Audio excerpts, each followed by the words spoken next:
안녕하세요. 저는 44세 여자입니다. 남편은 46이고 부부가 둘 다 나이를 먹을 만큼 먹었고 어른 행동을 하면서 사회에서 살아가고 있습니다.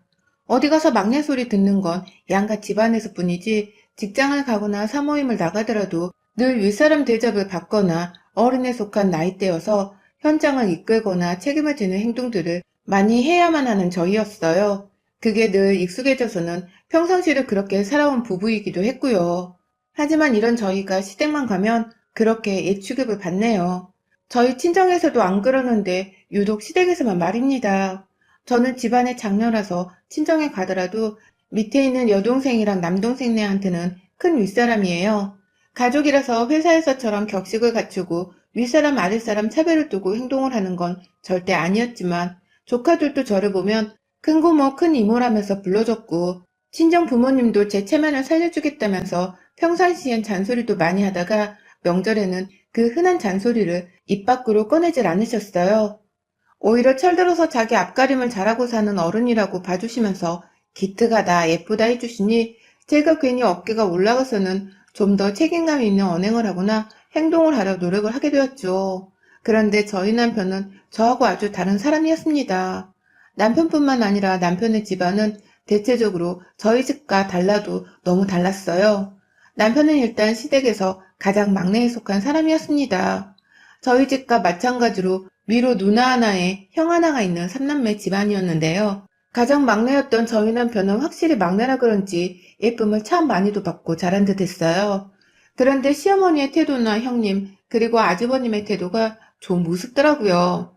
보통 막내라고 하면 가족 사이니까 순수하게 예쁘라고 또 뭐 하나라도 더 챙겨주고 싶은 마음이 들잖아요.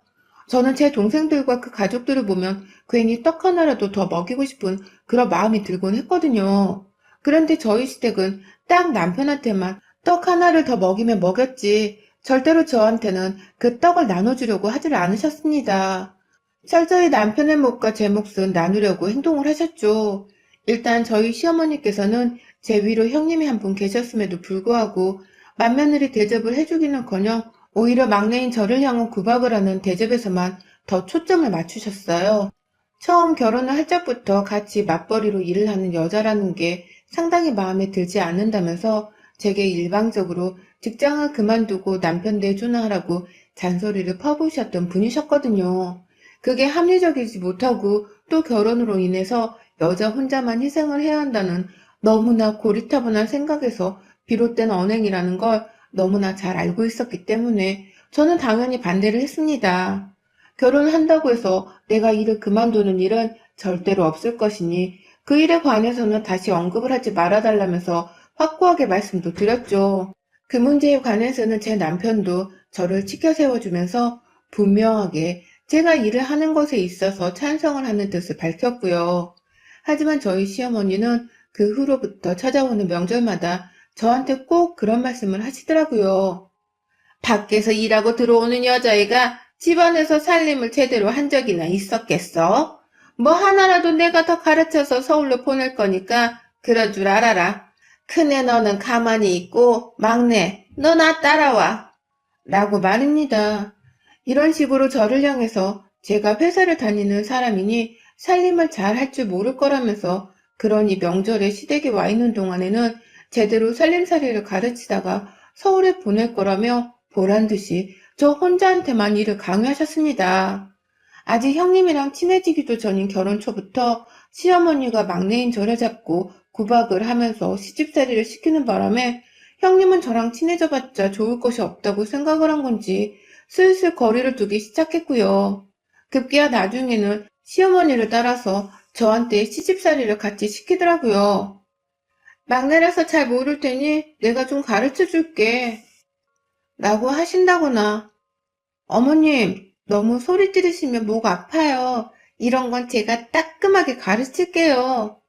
라고 하면서 화내는 시어머니 옆에서 한마디씩을 꼭 거들면서 시어머니 편을 들었어요. 제사상 위에 음식을 놓는 것부터 음식 재료 준비를 하는 것까지 하나하나 차근차근 가르쳐 주시면 될 텐데 그런 건 다 생략을 하셔놓고는 왜 기억을 못해? 내가 저번에 어떻게 만들라고 했지? 분명히 가르쳐 줬었는데 왜 그걸 금세 까먹어서는 사람을 더 힘들게 만드냐고. 라고 하면서 절 나무라셨습니다. 제사 음식 만드는 게 이리도 혼이 나야 하는 일인 줄은 전 결혼을 하고 나서 처음 알았어요. 가족들끼리 오순도순 모여서는 즐겁게 요리를 하면서 부탁할 게 있으면 차분히 부탁을 해도 될 문제인데 너무 보란듯이 저를 까내리고 비하하면서 혼부터 내려고 하는 게 여간 스트레스가 아니었어요. 왜 병원에서 간호사들이 태움 문제를 겪는다고 하잖아요. 괜히 선배한테 갈굼을 당하거나 욕을 먹는 문화 말입니다. 제 친구 중에 대학병원 간호사로 일했던 친구가 있어서 그 문화에 대해서 들어본 적이 있었는데 딱 제가 그 꼴이더라고요. 먼저 결혼했다는 이유로 윗사람 대접을 받고 싶어하는 형님으로부터의 갈굼과 미움, 그리고 그 옆에서 분위기를 쌀버르게 조종하면서 저를 가장 못살게 구는 시어머니. 두 사람의 콤비로 인해서 저의 결혼 생활은 명절마다 불난리였습니다. 저희 부부가 둘 다 좀 늦게 결혼을 한 바람에 지금이 결혼한 지 딱 5년이 되었는데요. 나이 40이 넘어서는 시댁에서 별 보잘것도 없는 사람들한테 매번 혼이 나니까 제 자존심도 너무 상했습니다. 내 친정에서 혹은 내 직장에서 사람들이 내가 이런 수모를 당하면서 시집살이를 하고 있는 걸 알긴 할까 싶기도 하고 말이죠. 저희 남편은 이 사실에 대해서 충분히 인지를 하고 있었습니다. 그리고 본인이 워낙 사랑을 받기만 하고 자란 막내였다 보니 제가 미움을 받는 걸 저만큼이나 못 견뎌하는 사람이었어요. 그래서 저 대신에 일을 도와주겠다며 혼나고 있던 부엌 안에 들어와서는 자기가 일을 거둘 테니 나불하지만 말라면서 시어머니와 형님께 말씀을 드리기도 했고요. 요즘 세상에 남자들도 제사 준비를 같이 해야 욕을 안 먹는다면서 자기가 나서서는 시아버지랑 아주버님까지 부엌에 대동을 하고 들어와서는 일을 소분해주고 도와주려 하니 제가 좀 마음이 편하긴 했습니다. 제 남편 때문에 시어머니랑 형님이 저를 향해 더 큰 소리를 내지 못하셨으니까요. 하지만 딱 그때뿐이었어요. 남편이나 집안 남자들이 부엌에서 사라지거나 제 시야에서 멀리 떨어져 있기라도 하면 너는 왜 네 남편을 꼬셔 불러와가지고는 집안을 더 복잡하게 만드는 거야? 언제부터 제사 음식을 남자들이 차렸다고? 네가 집에 가서 네 남편 꼬셔서 명절 내내 부엌에 들어와 달라고 조른 거냐? 그렇지 않고서는 평생 부엌 안에 들어와 보지도 않은 애가 왜 이렇게 자주 들어오는 거야? 너 설마 서울 가서도 허구한 날 내 아들한테 요리하라며 부엌에 데려다 놓는 건 아니지? 라면서 참고 있던 말들을 막 해대셨죠. 그러니 저도 2, 3년은 어떻게든 남편 도움을 받으며 참아보려 하다가 더는 안 되겠더라고요. 어차피 남편이 내 옆에 없으면 내가 또 욕을 먹을 게 뻔한 거였으니 그냥 처음부터 남편에게는 괜히 옆에 와서 분란을 만들지 말아달라고 부탁을 하는 지경에까지 이르렀어요. 시댁 집안 꼬라지가 이 모양이라서 저는 막내 아들의 막내 며느리였음에도 불구하고 그 흔한 예쁨조차 받지를 못했고요. 시어머니는 보란듯이 자기 막내 아들은 예뻐 죽겠다면서 뭐 하나 더 챙기려고만 하셨고 저한테는 막내니까 오히려 보고 배우라면서요. 이렇게 저는 결혼 초부터 미운 털이 박혀서는 이 집안에 들어왔고 친해지면 다 괜찮아질 줄 알았는데 오히려 형님까지 시어머니의 편에 서서는 저를 골탕 먹이고 혼내는 재미에 빠져 사시는 바람에 철저한 외톨이가 되었습니다. 시댁에서는 제대로 된 막내 며느리는커녕 늘상 손에 뭔가를 쥐고서 일을 해야만 하는 가정부 비슷한 게 되어 있었어요. 늘상 긴장을 하다 집에 돌아오면 완전 녹초가 되어서는 아무것도 하지를 못하고 먹지도 못한 채 누워만 있다가 도로 회사에 출근을 시작하곤 했죠. 그러다 이번 추석에도 예외는 아닌 저희 시집살이가 또 벌어졌어요. 저희 집안은 추석이 다가오기 전에 반드시 벌초를 합니다. 그게 추석날 성묘를 위해서이기도 하고 미리 벌초를 해놓지 않으면 조상묘지가 자손들로부터 대접을 못 받는 묘지라고 여겨진다고 해서 저희 시아버지가 아주 칼같이 벌초를 관리하셨죠. 저희 친정 집안에서는 따로 벌초를 하는 조상님 묘지가 없었던 저로서는 처음 접하는 일이었어요. 이게 보통 추석 2주 전까지는 벌초를 완성해야 한다고 하더라고요. 하지만 매번 저희 부부는 서울에서 직장을 다니고 있었고 그건 아주버님네도 마찬가지셨기 때문에 미리 시댁에 내려와 벌초를 돕는다는 것이 사실상 불가능했습니다. 꼭 해야만 한다면 직장을 다니지 않는 큰 형님만이 내려와서 시댁 벌초를 도와야 하는 상황이었죠. 지금까지는 형님께서도 먼 거리를 혼자 오고 갈 수 없으니 벌초를 참석하지 못하셨고, 저희 부부가 참석을 못했던 바람에 그간의 벌초는 남편과 아주버님이 돈을 모아서 벌초 대행 업체를 이용해 의뢰했었다고 해요. 가격은 한 묘에 10만 원이 조금 넘었다고 하고요. 그러다 올해 벌초에 대한 일정과 계획이 조금 틀어졌습니다. 작년과 올 설에도 시어머니의 성화에 못 이겨 시댁을 찾긴 했었으나 이번에 남편 친구분이 코로나에 걸리게 되면서 남편이 좀 긴장을 한 듯 하더라고요. 그렇다고 시어머니의 성화를 저버린 채 아예 시댁을 찾지 않을 수도 없는 노릇이었고 이걸 어쩌냐면서 한참 저랑 얘기를 하다가 결국 남편이 먼저 휴가를 앞당겨서는 추석 전 벌초 시기에 주말에 잠깐 시댁을 가는 게 어떻겠냐고 하더라고요. 그리고 나는 추석 연휴 때는 그냥 아무것도 하지 말고 집에서 명절을 편히 보내자고 말이죠. 솔직히 저로서는 너무 혹한 제안이었습니다. 추석 명절에 시댁에 가면 시어머니 하나뿐만 아니라 형님의 시집살이도 감내를 하면서 일을 했어야 하는데 조금 더 이른 시기에 갔다 오면 명절에 모처럼 아무것도 안 하고 쉴 수 있었으니까요. 모처럼 긴 휴가가 필요한 저희 같은 사람들에겐 제사만 지내지 않을 뿐 시댁에 찾아가서 인사도 드리고 명절은 명절대로 쉴 수가 있는 것이었으니 저도 당장 그러자고 했죠. 그렇게 저희 부부는 시댁에 내려갈 계획을 세우다가 조금 이르긴 했지만 저번 토요일에 시간 여유가 있어서 이른 새벽부터 시댁으로 출발을 했어요. 내려가는 길에 형님은 정말로 이번에 간다고? 그럼 정말 추석 때 안 온다는 거야? 그럼 나 혼자 시댁에서 제사 준비를 하라는 거야? 동서는 무슨 결정을 이따위로 마음대로 해? 라면서 저를 향해 시댁에 내려가지 말라고 아주 아우성을 쳐대셨어요. 그동안 그렇게 옆에 있던 저를 명절마다 못살게 굴길래 좀 피해주겠다고 했더니만 이제 와서 일손이 부족하다며 저를 막 붙잡더라고요. 아주 뻔뻔하게 말입니다. 그러니 저도 형님의 태도가 너무 얄미워서 명절에 코로나 때문에 가지 말라는데도 가는 사람들이 욕 먹어야죠. 미리 가서 사람 없을 때 인사만 드리고 오겠다는 게 뭐 욕 먹을 일인가요? 라면서 은근히 형님을 돌려가며 전화를 끊어버렸어요. 다음 명절에도 이런 식으로 우리가 바쁘면 제사 당일엔 참석을 하지 않겠다는 말까지 굳이 하면서 말입니다. 시댁에 도착하니 어머님은 이미 뾰루통한 태도셨어요. 형님이 전화를 해서는 어머님이랑 무슨 말을 하신 건지 어머님은 형님과 마찬가지로 제가 일찍 시댁에 도착한 것을 탐탁찮아 하셨습니다.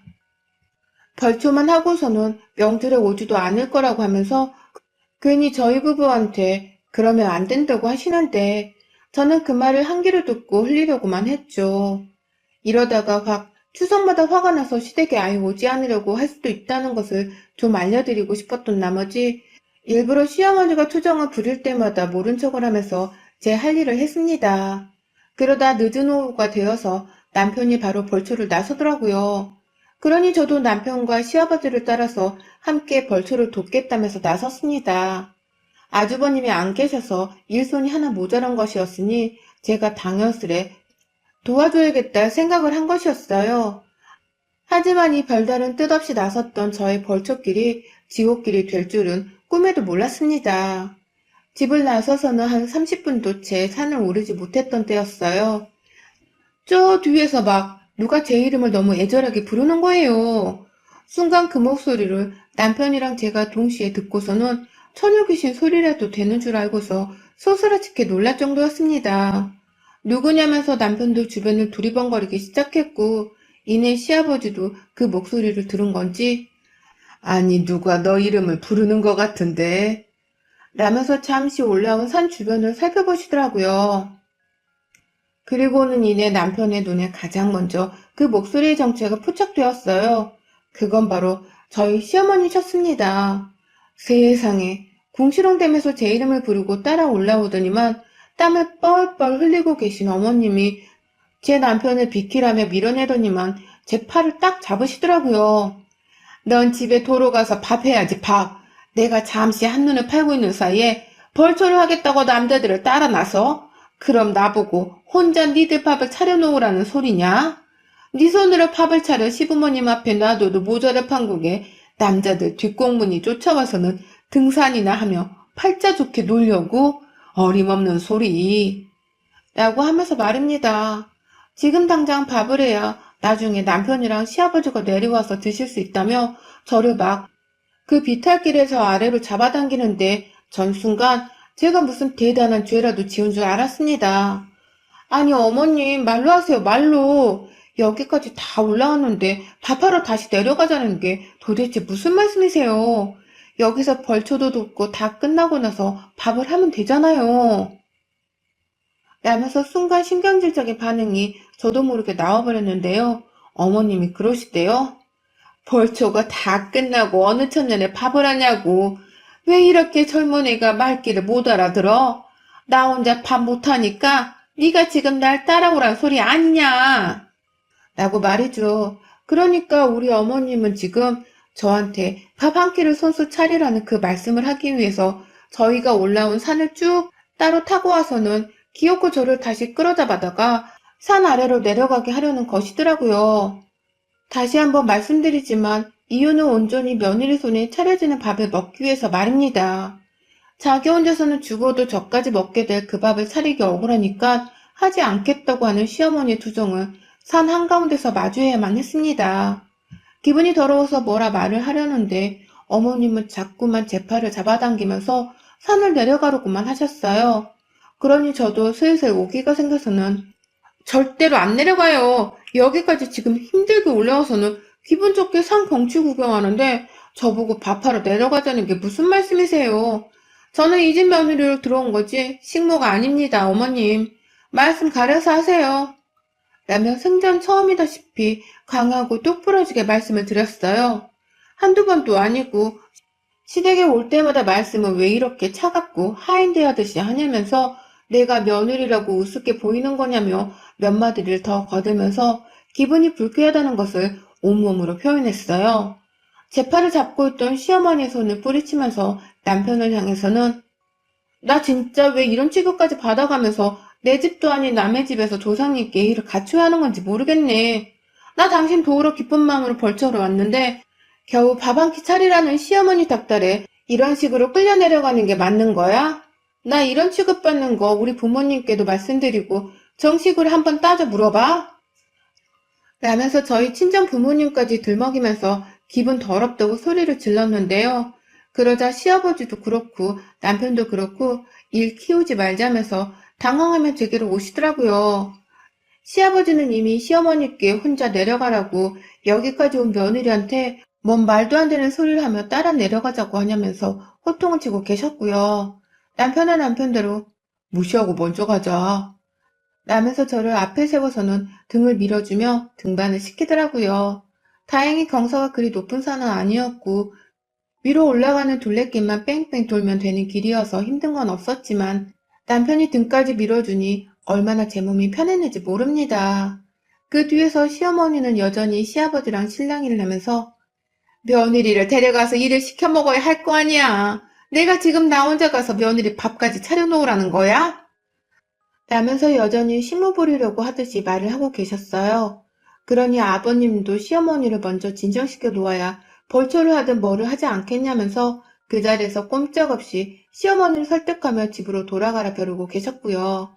그때 제가 한 방을 확 먹여버렸어요. 뒤에서 어머님은 저를 데려가겠다고 갖은 욕을 내뱉으며 밥 차리러 가자 하시는데 저는 등 떠밀어주면서 마저 산소로 가게 도와주고 있던 남편의 앞에서 자기야, 계속 밀어줘. 나 너무 재밌어. 라고 하면서 웃어버리고야 말았어요. 시어머니 들으라는 듯이 아주 쾌활한 웃음을 지으며 쭉쭉 산을 더 타고서 앞으로 나간 것이었어요. 그러니 뒤에서 어머님은 저게 웃어? 야, 너 당장 안 내려와? 라고 하며 저를 따라오려고 막 뒤에서 화를 내고 계셨는데 제가 그걸 뒤에서 보면서 남편에게 말했네요. 나 니네 집에서 이제 밥 안 먹어. 차리지도 않을 거니까 니네 엄마한테 아들 이혼남 만들기 싫으면 지금 입 다물라고 똑똑히 전해. 라고 말해줘. 웃음기를 싹 없앤 후 정색을 하면서 남편한테 이혼까지 불사할 정도로 열불이 날라고 해서 입 다물게 만들라고 시키니 남편이 그 와중에 당황을 하면서 어버버거리대요. 그래서 제가 남편을 제쳐두고서는 시어머니를 바라보며 말씀드렸습니다. 나 벌초 다 끝내고 집으로 곧장 갈 거니까 처먹고 싶은 게 있으면 혼자 먹을 것만 만들고 쳐 드세요. 나한테 밥 차리라 마라 지랄하며 강요하지 마시고요. 이번 추석은 당연하고 다음 설부터도 명절에 나 볼 생각 마세요. 보자 보자 하니까 남의 집 귀한 딸을 지네 집 식모마냥 부려먹으려고 작정을 했네 아주. 이런 집구석에선 나도 며느리 대접 받을 마음 없고 며느리 집도 더는 안 해요. 이런 며느리 싫으면 당신 아들한테 이혼하라 하세요. 나도 그건 바라는 바니까. 라며 보란 듯이 남편의 멱살을 끌어잡아 당기며 뭐해? 산소를 앞장서지 않고 라며 길잡이를 종용했어요. 그러니 남편은 지네 엄마한테 찍소리도 못한 채로 제 입에서 나오는 말들의 의미를 찾아보겠다고 심각한 표정으로 저만 바라보며 달래다가 저를 따라 산소로 가는 길을 도로 앞장섰고요. 그러니 시아버지도 아휴 진짜 이사다니 결국 나네. 라면서 시어머니를 향해 확 진짜 라며 신경질을 부리는데 제 심장이 다 괜히 쪼그라들었어요. 그러니 그 앞에서 그 소리를 듣고 있던 시어머니는 오죽했겠나요. 혼자 풀이 죽어서는 아무 대꾸도 못하고 다시 산을 내려가시는데 그 뒷모습이 어찌나 처량하고 볼품이 없던지요. 남편이 자꾸 내려가는 어머님의 뒷모습을 바라보니 시아버지는 지나가다 말고 자꾸 뒤돌아보지 말고 네 마누라부터 챙겨 이 자식아. 너 그러다 늙어서 인생 볼품없어진다. 라고 딱 한마디 하고 가시는데 우리 아버님은 제가 봐도 정말 멋있습니다. 그러니 남편도 알겠다며 당장 옆에 있는 저부터 챙기려 했고 저도 남편 손에 벌초까지는 어찌저찌 즐겁게 끝을 내놓 산에서 내려와서는 아까 말했던 것처럼 시댁으로 가지 않고 바로 서울로 출발했어요. 아버님도 내심 아쉬웠던지 더 험한 꼴 보지 말고 그냥 가라면서 저희를 배웅해 주시더라고요. 그래서 잘 인사를 드리고는 서울로 돌아왔습니다. 그 덕에 저는 졸지에 이번 추석도 없어졌고 시댁도 하루 당일치기로만 끝을 내버렸네요. 그러니 시어머니도 형님도 이대로 진짜 저희 부부가 추석에 안 내려오는 건가 싶어서 번갈아 가며 연락을 하고 싶다며 전화를 걸어오는데 제 정신이 너무 없던 바람에 더 해코지 당하고 싶지 않아서 일절 차단을 했습니다. 우리 형님 이제 혼자서 시집살이를 다 해야 할 텐데 구박할 동서가 없어서 얼마나 지루하실까요? 우리 어머님은 또 어떻고요? 부디 지들끼리 즐거운 추석을 보내길 진심으로 바라며 저는 일단 뒷전으로 후퇴합니다. 여러분의 생각은 댓글로 남겨주세요. 오늘도 시청해주셔서 정말 감사합니다.